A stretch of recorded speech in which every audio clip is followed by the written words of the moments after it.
بسم اللہ الرحمن الرحیم۔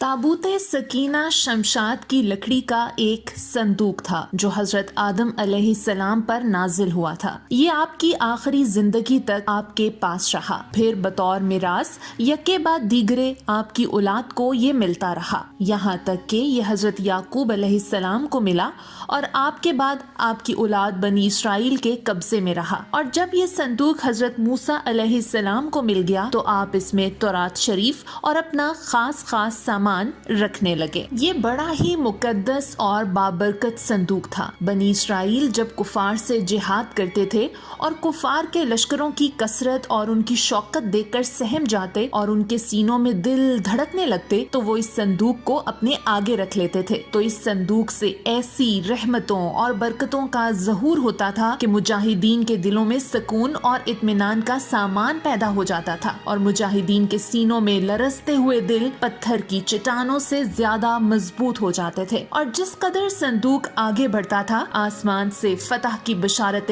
عظمی نازل ہوا کرتی اور فتح مبین حاصل ہو جایا کرتی تھی۔ بنی اسرائیل میں جب کوئی اختلاف پیدا ہوتا تھا تو لوگ اسی صندوق سے فیصلہ بھی کراتے تھے۔ صندوق سے فیصلے کی آواز اور فتح کی بشارت سنی جاتی تھی۔ بنی اسرائیل اس صندوق کو اپنے آگے رکھ کر اور اس کو وسیلہ بنا کر دعائیں مانگتے تھے تو ان کی دعائیں مقبول ہوتی تھیں اور بلاؤں کی مصیبتیں اور وباؤں کی آفتیں ٹل جایا کرتی تھیں۔ الغرض یہ صندوق بنی اسرائیل کے لیے تابوت سکینہ، برکت و رحمت کا خزینہ اور نصرت خداوندی کے نزول کا نہایت مقدس اور بہترین ذریعہ تھا۔ مگر جب بنی اسرائیل طرح طرح کے گناہوں میں ملوث ہو گئے اور ان لوگوں میں سرکشی اور عصیان کا دور دورہ ہو گیا تو ان کی بدعمالیوں کی نحوست سے ان پر خدا کا یہ غضب نازل ہو گیا کہ قوم عمالقہ کے کفار نے ایک لشکر جرار کے ساتھ ان لوگوں پر حملہ کر دیا۔ ان کافروں نے بنی اسرائیل کا قتل عام کر کے ان کی بستیوں کو تاخت و تاراج کر ڈالا، عمارتوں کو توڑ پھوڑ کر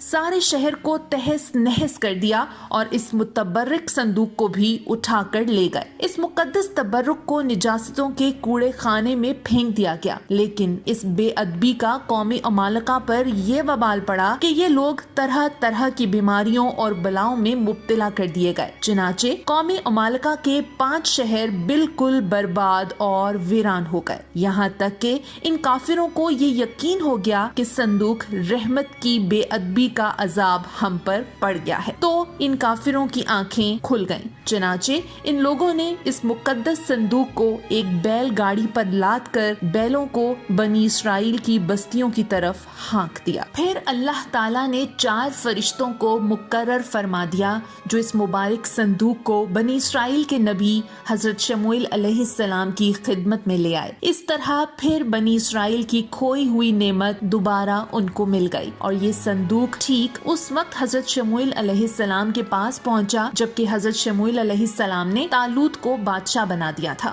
اور بنی اسرائیل طالوت کی بادشاہی تسلیم کرنے پر تیار نہیں تھے، اور یہی شرط ٹھہری تھی کہ مقدس صندوق آ جائے تو ہم طالوت کی بادشاہی کو تسلیم کر لیں گے۔ چنانچہ صندوق آ گیا اور بنی اسرائیل طالوت کی بادشاہی پر رضامند ہو گئے۔ قرآن مجید میں اللہ تعالیٰ نے سورۃ بقرہ کی آیت نمبر 248 میں اس مقدس صندوق کا تذکرہ فرماتے ہوئے ارشاد فرمایا، اور ان سے ان کے نبی نے فرمایا، اس کی بادشاہی کی نشانی یہ ہے کہ آئے تمہارے پاس تابوت جس میں تمہارے رب کی طرف سے دلوں کا چین ہے اور کچھ بچی ہوئی چیزیں ہیں معزز موسیٰ اور معزز ہارون کے ترکے کی، اٹھاتے لائیں گے اسے فرشتے، بے شک اس میں بڑی نشانی ہے تمہارے لیے اگر ایمان رکھتے ہو۔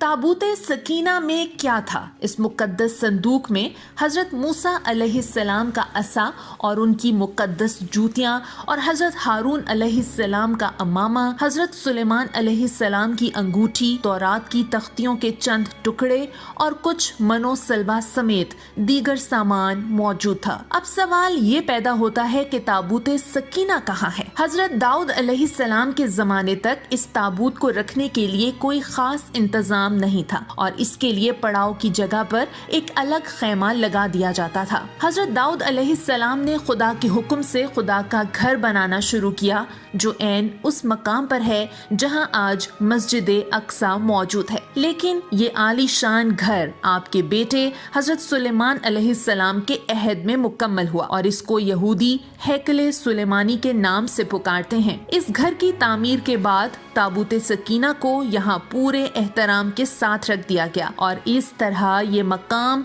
यहूदियों का मुकद्दस तरीन मकाम बन गया। बाद के जमाने में होने वाली जंगों ने इस हैकल को बहुत नुकसान पहुंचाया, लेकिन बाबुल के बादशाह बख्त नसर ने इसको मुकम्मल तौर पर तबाह कर दिया और इसको आग लगा दी। वो यहाँ से माले गनीमत के साथ साथ ताबूते सकीना भी ले गया। इस तबाही के नतीजे में आज असली हैकल की कोई चीज बाकी नहीं है। इन तमाम तबाहियों के नतीजे में ताबूते सकीना कहीं गायब हो गया और इसका कोई निशान नहीं मिल सका। आज भी बहुत सारे माहिर आसार कदीमा और खुसूसन यहूदी मजहब से ताल्लुक रखने वाले माहिर इसकी तलाश में सरगर्दा हैं ताकि इसको ढूंढकर वो अपनी उसी रूहानियत को वापस पा सकें जो कभी उनको अता की गई थी। ताबूते सकीना की मौजूदा जगह के बारे में मुख्तलिफ लोग मुख्तलिफ कयास आराइयां करते हैं। इस पर अंग्रेज, ईसाइयों और यहूदियों ने बहुत रिसर्च की है, लेकिन हतमी तौर पर सारे एक नुक्ते पर मुत्तफिक नहीं हो सके। लेकिन जो सबसे करीन कयास थ्योरी लगती है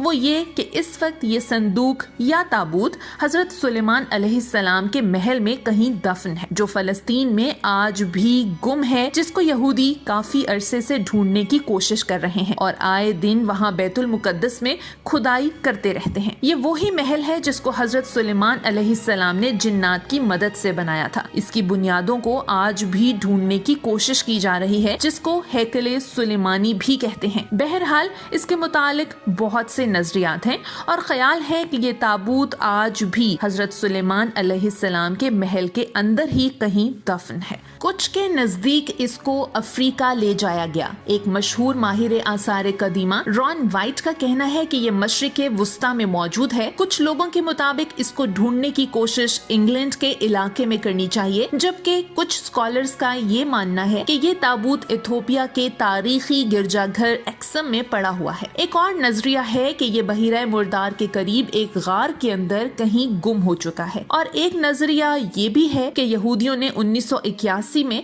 इसे हजरत सुलेमान अलैहिस्सलाम के पहले महल से खुदाई के दौरान निकालकर किसी नामालूम जगह पर मुंतकिल कर दिया है। दूसरी जानिब खुदाई करने वाले यहूदियों का कहना था कि वो इस संदूक के बिल्कुल करीब पहुंच गए थे, लेकिन इस्राएली गवर्नमेंट ने मुसलमानों और ईसाइयों के प्रेशर में आकर इसकी खुदाई पर पाबंदी लगा दी थी, इसलिए उन्हें ये काम नामुकम्मल ही छोड़ना पड़ा। आज भी बहुत सारे माहिर आसार कदीमा और खुसूसन यहूदी मजहब से ताल्लुक रखने वाले माहिर इसकी तलाश में सरगर्दा हैं ताकि इसको ढूंढकर वो अपनी उसी रूहानियत को वापस पा सकें जो कभी उनको अता की गई थी। हॉलीवुड में हिदायतकार स्टीवन स्पिलबर्ग और फिल्म साज जॉर्ज लॉकस की film radius of the lost arc इसी संदूक की तलाश के मौजू पर बनाई गई है, जिसमें जर्मन अफवाज कदीम एहराम मिस्र में इस संदूक की तलाश करती हैं। फिल्म का मरकजी किरदार डॉक्टर जॉन्स उर्फ इंडियाना जॉन्स इसको तलाश कर लेता है, मगर जर्मन अफवाज उसे छीन कर एक वीरान जजीरे में ले जाकर उसे खोलती हैं, तो उसमें से अजाबे इलाही बरामद होकर तमाम फौज को नीस्तो नाबूद कर देता है। नाजरीन, इसमें कोई दूसरी राय नहीं कि अल्लाह ताला ने इस संदूक को बनी इसराइल के लिए बाबरकत बना दिया था। ये संदूक मुसलमानों के लिए भी बहुत मुकद्दस है, क्योंकि इसमें अंबिया कराम के जेरे इस्तेमाल अशिया और दीगर सामान मौजूद है। लेकिन